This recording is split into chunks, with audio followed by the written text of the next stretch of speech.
called The Supremacy of Christ. And we spoke about the revelation of Jesus Christ. And today we're going to speak about idolatry. And the name of the message today is Destroying the Idols of Our Hearts. Are you guys ready for that? Yes. Amen. So I need you guys to be excited, very Pentecostal, very, loud. Can we do it? Yes. Okay. So first of all, you can open your Bible in Romans 1 and leave it there.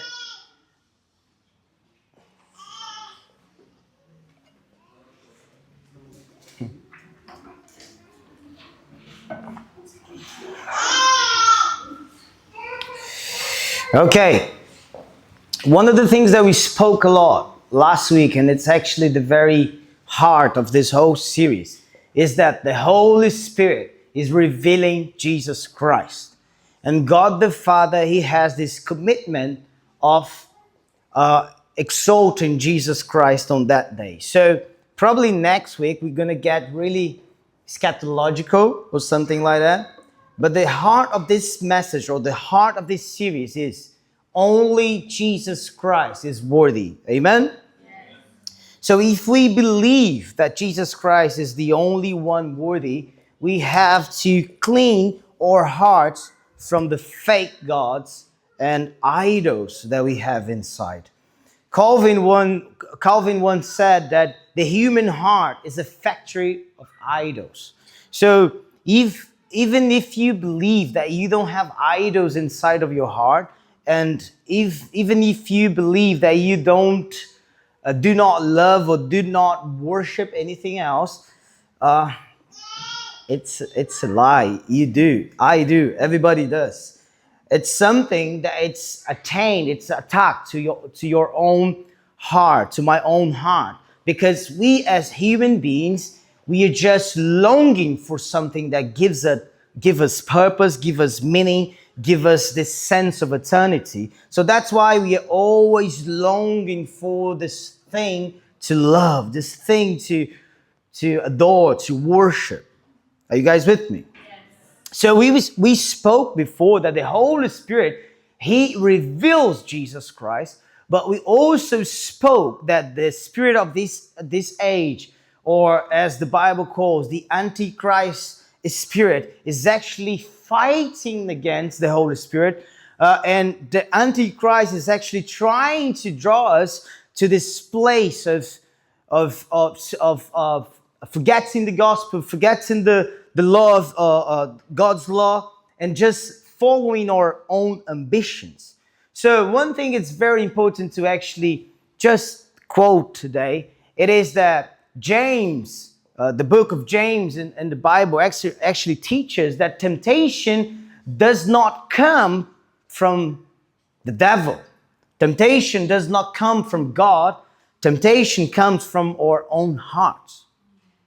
So when we're talking about idols and when we're talking about fake gods, we need to remember that, because isn't just the devil that it's actually whispering in your ears like, hey, why don't you have an idol?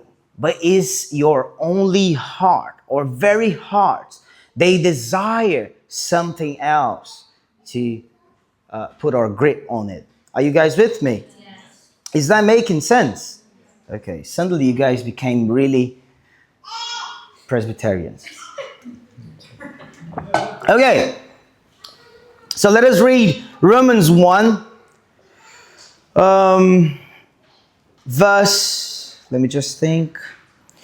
18 says, "For the wrath of God is revealed from heaven against all ungodliness and unrighteousness of men, who by their unrighteousness suppress the truth.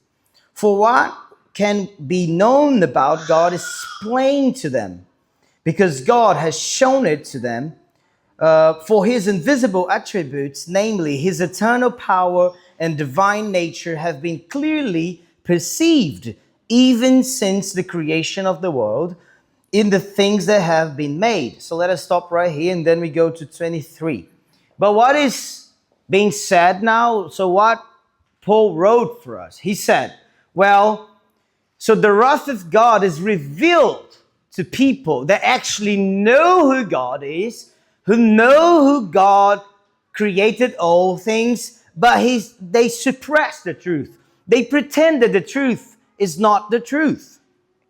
So Romans 1 will actually explain to us what is idolatry. Are you guys with me? So before we actually fight or speak against our own idols, we need to understand what is idolatry. So that's why basically Paul is saying, well, the wrath of God is revealed for those who suppress the truth. So they know who God is. And even those that never heard a preaching, Paul says, but they can see the birds. They can behold the nature. They can behold the rivers. They can behold the sky. So they know there's someone greater, and they suppress the truth. So then 23, are you happy? Yes. Okay. Claiming to be wise, they became fools and exchanged the glory of the immortal God for images resembling mortal men and birds and animals and creeping things. Wow. So idolatry goes beyond the simple worship of images. Because Paul is saying, well, the wrath of God is revealed for those who suppress the truth.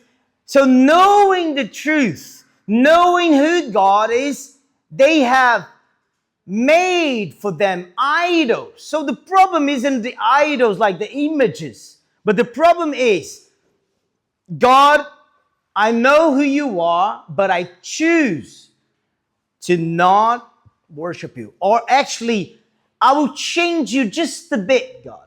I will actually make you a bit better for me. I will make you a bit like, I don't know, Londoner or Brazilian, whatever you want.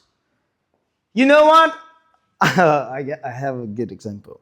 So Jesus, are you dress you with a Vasco t-shirt or a Liverpool t-shirt? I will make you more like me. I just want to have you in my own box. So idolatry, Tozer says, the essence of idolatry is the entertainment of thoughts about God that are unworthy of Him. So basically it is to keep in my mind thoughts that are unworthy of who He is. Is that making sense? So idolatry goes beyond the simple worship of physical idols. It manifests when we mold the glory of God into the limited image of our own understanding. So when we do like, okay, God, you are like just everlasting. You are great, God. There's no one like you. We just worship. Okay, you are the creator of all things. But what I think about you is actually this. So we suppress God. We make God according to our own understanding. So it's really like tricky because faith is not the absence of mentality or intelligence. But faith, it's not just intelligence. Because if we worship while we understand, we are just making an idol. Is that making sense? Because then I'll take God and suppress Him in my own understanding. Like, okay, He looked like this. So Paul is writing something even deeper than just like, oh, you worship in idols like images. But he's saying, you making a God for your own. You creating a God according to your own desires. Are you guys with me here? Yes. Actually, Paul is saying to us that we have a deep, deep, deep idol, which calls ourselves. He's saying, because you love yourself so much, because you love your own thoughts so much, because you want to please yourself so much, then you make me something like you.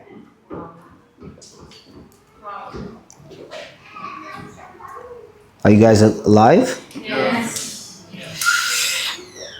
Charles Spurgeon once said, if you love anything better than God, you are idolater. If there is anything, oh my God, this is so hard. If there's anything you would not give up for God, it is your idol. If there's anything that you seek with greater fervor than you seek the glory of God, that's your idol. And conversion means a turning from every idol. So why we talking about those things? Because on that day, only one name will be exalted. And I don't want to feel offended. I don't want to be offended by Jesus on that day. I don't want to be like, oh, so Jesus, you like that? If Jesus is the only one worthy, I don't want to have my own fake gods inside of my heart or in my life. Are you guys alive too? Yes. Okay. Augustine of Hippo said, this is strong as well. Pay attention. Idolatry is worshiping anything that ought to be used and or using anything that ought to be worshipped. So idolatry is worshiping anything that ought to be used. Let us think about this. What are the things that we say, I can't live without it? But they're just things. They're just clothes, bottles, cars, houses, passports.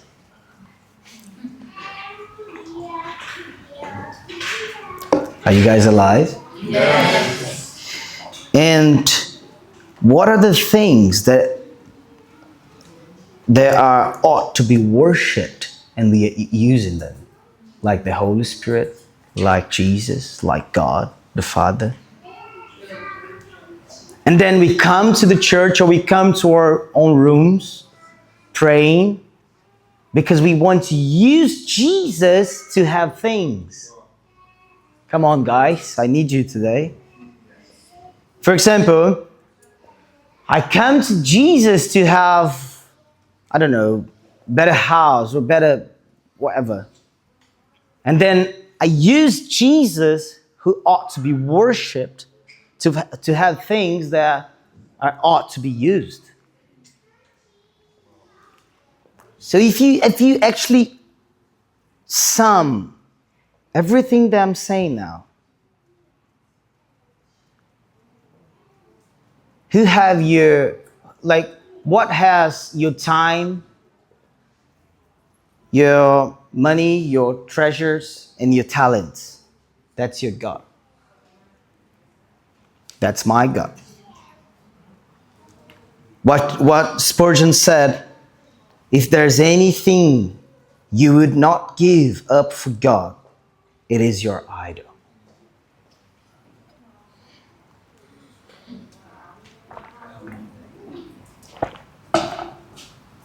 So Jesus is not the idea that we have about Jesus. We have to understand that. God is not the idea that we have about God. Victor is not the idea that I have about Victor. So when I create this idea or expectations about Victor, I'm creating another Victor. Like I'm having a relationship or a friendship with the Victor that I expect of him to be. So that's an idol right here. So basically, how can we be so frustrated in our relationships? Because we have so much expectations. We build so much ideas about how we expect things to be. And then at the end, we're just frustrated. We're just like, okay, because I thought, because I imagined. So God is not the idea that we have about him. God is something real. So we need to renew our minds. We need to be renewed in our inner beings to see God properly. And there's just one that can do that. And we spoke about him last week, the Holy Spirit. Are you alive? Yes. So if there's just one name ought to be worshipped, I don't want to love any other things or names. Augustine once said, he had made us for himself. And our hearts will never find rest until we find rest in thee, in him. So what is the problem? So why do we need idols? Why do we seek idols? Why the Bible is always speaking about idols, guys? So the very 10 commandments, if you go back there in the Deuteronomy, you can see like, do not make idols. Love just your God. Why is the Bible always speaking about idols? Because we always trying to gaze upon something. We always trying to love something else greater than ourselves. But the thing is, God is so much greater and he cannot be controlled. So we want to actually something that we can adore, worship, but it is controlled by us. And God is not something like that. But the very root of our idolatry comes from a heart that is not satisfied. A heart that did not find its resting place. A heart that did not find the presence. Are you guys alive? So this earning at the heart of idolatry is actually the problem of we didn't find this resting place. We didn't find the presence. We didn't find God. We didn't find completely our lives surrender. Tim Keller also says, are you guys with me? He calls idolatry is it ego as well? Yeah, ego. Yeah. He calls idolatry like ego. So he says that our ego or our own self-conscious, it's actually fragile, empty, busy, and always in pain. I'm going to explain that to you guys. Or ego or inner desires or self-conscious about ourselves, yeah, obviously, it is fragile. It is fragile because it's like a balloon, inflated, puffed up, but easily deflated. So it is fragile because we're always trying to make it bigger. We're always trying to feel better. We're always trying to feel good.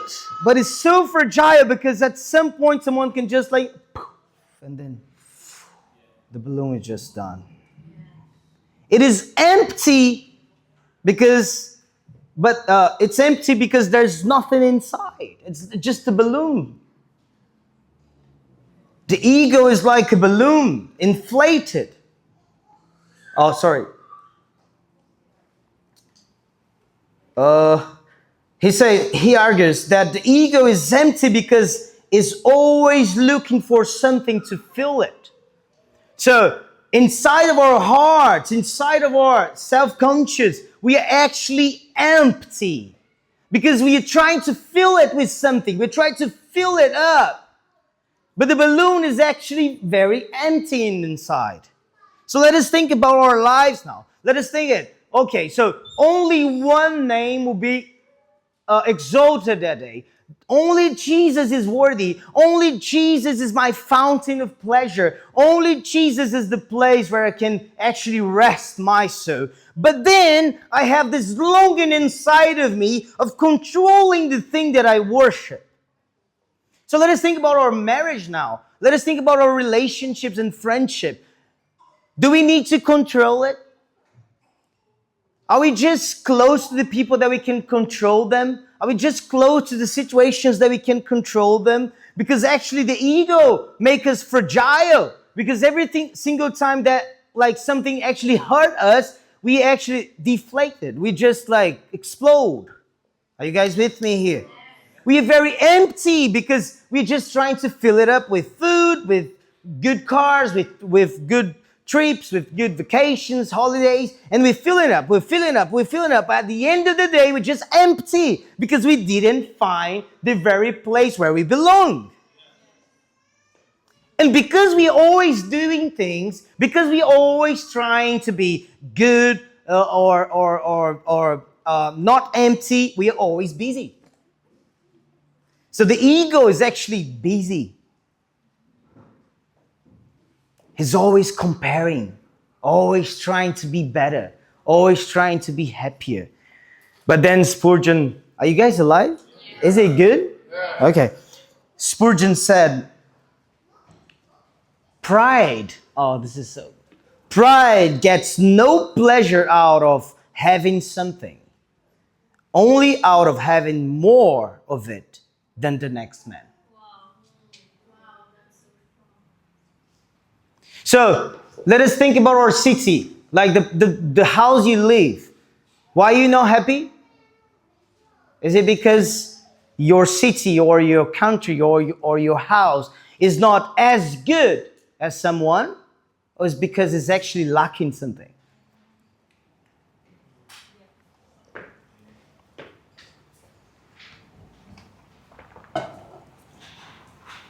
Pride gets no pleasure out of having something, only out of having more of it than the next man.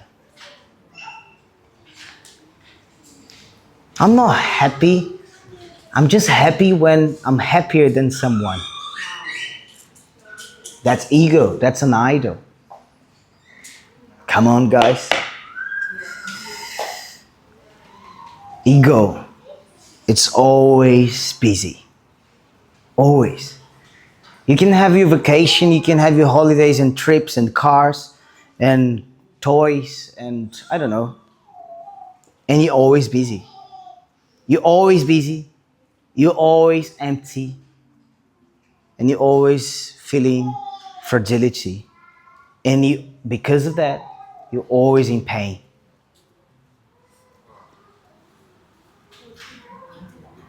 The human ego is in a continual state of anxiety, always fearing that it will be exposed and seen.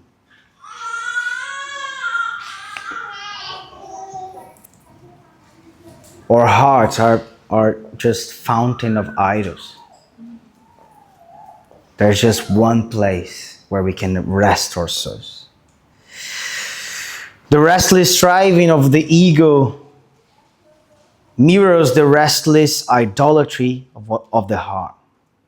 Both are driven by an insatiable desire to prove, possess, and compare.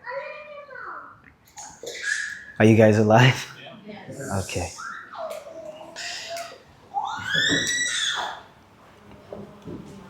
Guys, if we want to be a church that worship, we need to be a church that hates idolatry. If we want to be a church on fire for Jesus, loving Jesus only, we need to be a church that hates fake idols, fake gods. I love this song. I don't know who wrote it. It is, all the other gods are idols. They cannot see. They cannot hear. You are the living God, or something like that. If we want to be this kind of people, we need to hate idols, hate fake gods. You know what we need to hate? The culture of celebrities, like superstar. The culture that when Alessandro is in the church is better. When he's not, it's not that good. That's idolatry. Yes. Because when, like, wow, we actually discovered that Alessandro has sinned. I never thought about it. See? Are you guys alive? Yes. When we love superstar Christians, it's because we're building idols inside of us. Is he yours in? Okay. Yeah, thank you. Is he yours?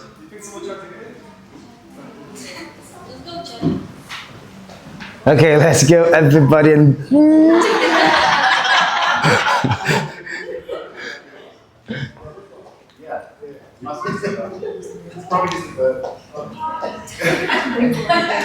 I think God is taking your idol, man.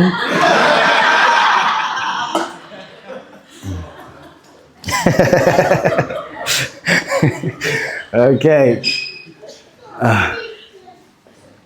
So this superstar culture that we have inside church, the okay, you got me. Yeah, I can't say that. Yeah, I don't know why it's just very good, guys. You can say celebrity. Yeah, I said it. Okay. So this culture of like big stadiums, big platforms, big pulpits, big preachers, big worship bands. And I get it, like we need those things sometimes, but we don't need superstar preachers, superstar bands, superstar pastors. Are you guys alive with that? Yes. Christ alone. Guys, on that day, only one name will be exalted. I'm having goosebumps again. Guys, imagine that day when Jesus Christ is being exalted by the Father. And he's looking at this big amount of superstar Christians, preachers, worship leaders, and he's saying, why are you guys standing up? Bow down. Bow down.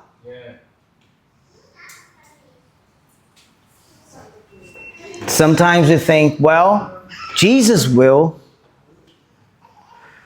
be exalted among the kings and the president and, I don't know, Antichrist and whatever else. No, he will be exalted among ourselves.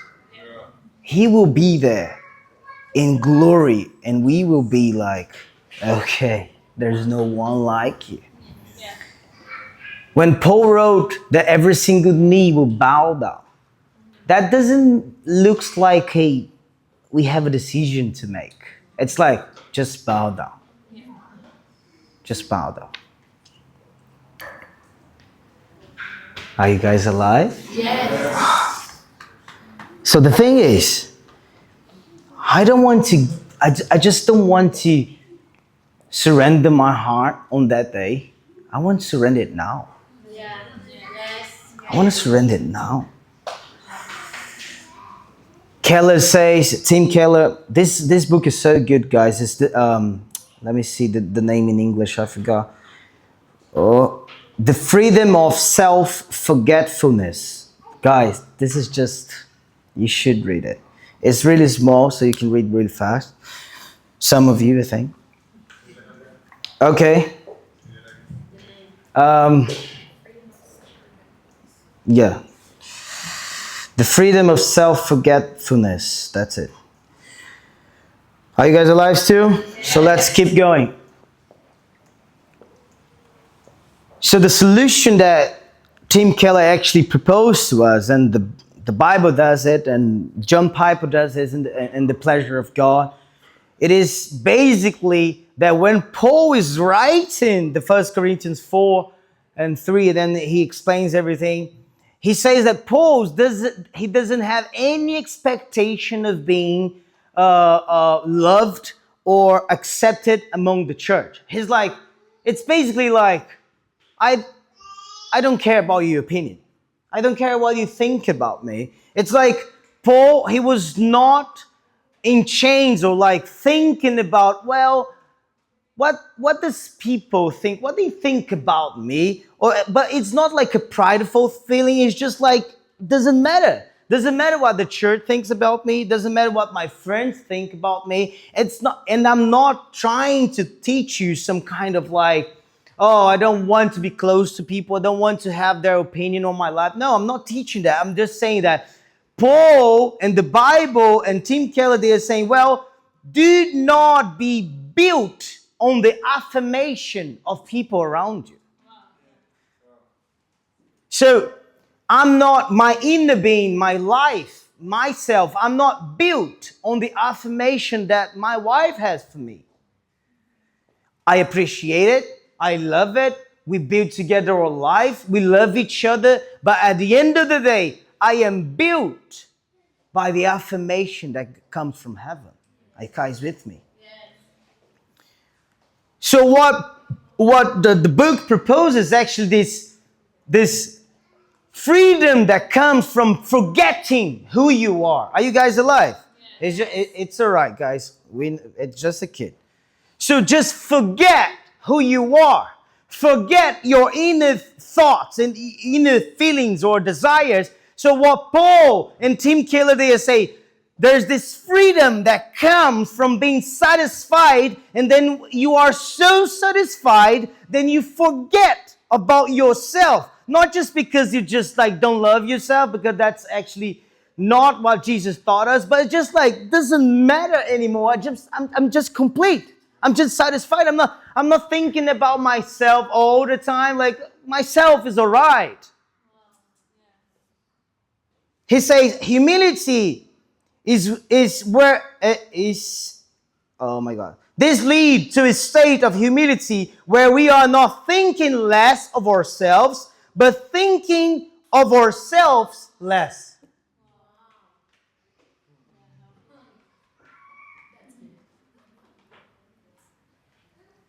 So that's being satisfied in God. So you're not diminishing yourself. Oh my God, I'm nobody. I'm not even worthy of drinking.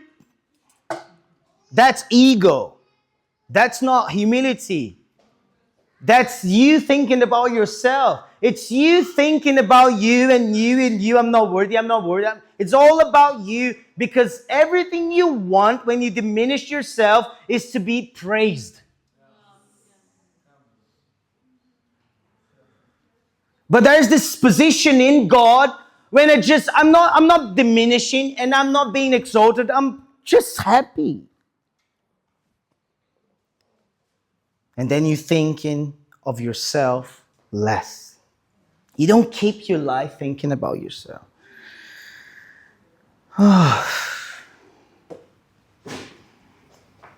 Keller's teaching encourages believers to find their worth not in their achievements or others' opinions, but in the fact that they are loved and valued by God.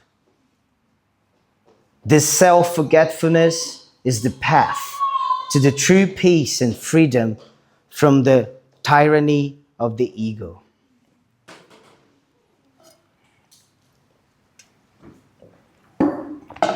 Imagine, guys, at that day when we actually meet Jesus face to face. Oh my gosh. When we actually meet Jesus face to face, obviously my inner being, my body will be shaking like, it's the very God. But I don't want to be offended that day. I don't want to be, oh Jesus, please just don't take my car.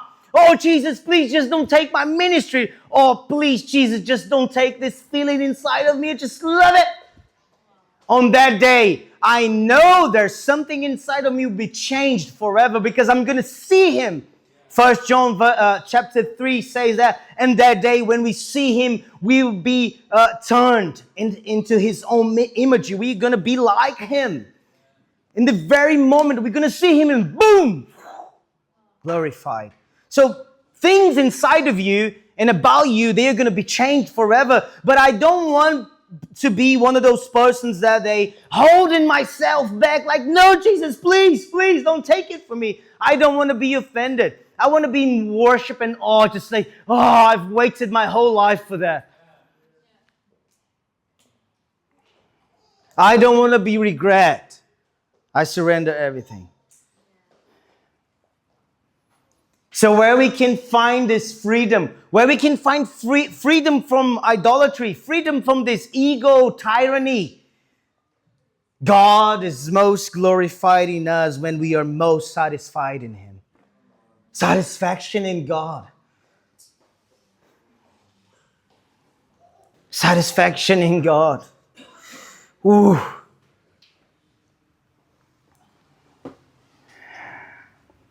How can we glorify Jesus? Being free of idols, being free of ourselves, being free of these fake gods that we create, being free of our own desires. Imagine like the first commandment is love your God above all things. Love your God above all things. That's the number one commandment. And then Jesus says, you need just one more. Love your neighbor, love your friend like you love yourself. So we need to understand that Jesus is not against you loving yourself. Jesus is not against you thinking about yourself, but He's very against you thinking about yourself without thinking about yourself through Him. In Him, in the gospel, through the gospel. Is that making sense? So if we don't have a true God in our hearts, we're going to try to fill it up. And the thing inside of our heart is going to be shaking. Like it's going to be, I don't know how the name of it. Because imagine there's this place built only for God. And there's only one thing that actually fits in there, God. And then we try to put other things. Will never fit. This will never fit properly. It's made for one thing, only God. And believe me, He's really big. He's just everlasting. Oh my gosh. We agree with the declaration of the Westminster Catechism. The chief end of man is to glorify God and to enjoy Him forever. And then John Piper says basically the same thing in other ways. The chief end of man is to glorify God by enjoying Him forever. I just love it. The chief end of man is glorify God by enjoying Him forever. By enjoying Him forever. When those things, they change inside of us, you can actually travel better. You can actually have a car better. You can have a good house better. Because when you're there, you're like, I'm enjoying God in my house, with my family, with my kids, with my daughters. Is that making sense? Yes. All the other gods, they're just idols. They can't see, they can hear, they're just fake.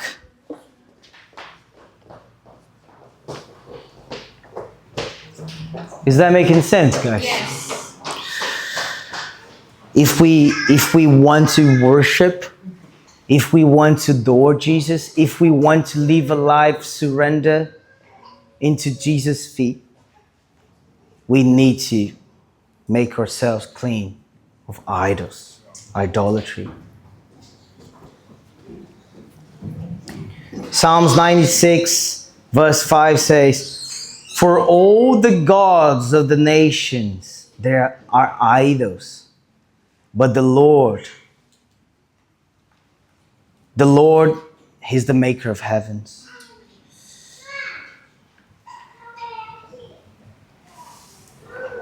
You shall have no other gods before me. I just love it.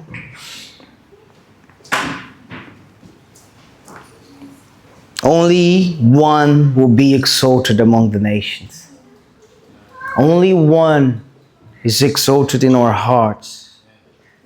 We are invited to partake in His joy and eternal pleasures. By the grace of God, through the sacrifice of Christ, we can stand blameless before God the Father, be called His children, and be part of His family. There is no reason to seek idols. Let us just think about it. There's no reason to seek idols. There's no reason to seek happiness. No reason. We are happy. The idols of our hearts are the result of our sinful nature and must be rejected by us. Only Christ will be exalted, and we do not want to be offended by His glory on that day. Therefore, we surrender now. Take pleasure now in the law of the Lord and find the freedom that comes from self-forgetfulness in Christ. 1 Corinthians 3 says that no one can lay a foundation other than that which is laid, which is Christ. Christ is the foundation. He's the cornerstone. Now, if anyone builds on the foundation with gold, silver, precious stones, wood, hay, straw, each one's work will become manifest. For the day will disclose it, because it will be revealed by fire. And the fire will test what sort of work each one has done. One day, my friends, the fire will purify the earth. One day, my friends, the fire will clean everything. But for now, we have the Spirit of God, and the fire of God can clean us now. Can clean us now. I want to be clean that day, but I want to be made clean now. I want to be purified now. I want to feel the fire of the Holy Spirit now in my heart, in my life. Just close your eyes. If you pray in tongues, you're free to do it. Spirit of God. Spirit of God.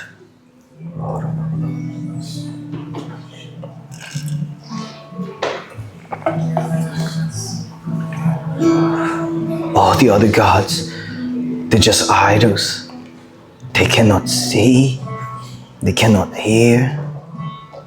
We come before you, Christ. We come before you, Christ. The only true God. The only true God. The only true God. We come before you. By the power of the Holy Spirit, we trust your leadership, Holy Spirit. We trust your leadership, Holy Spirit.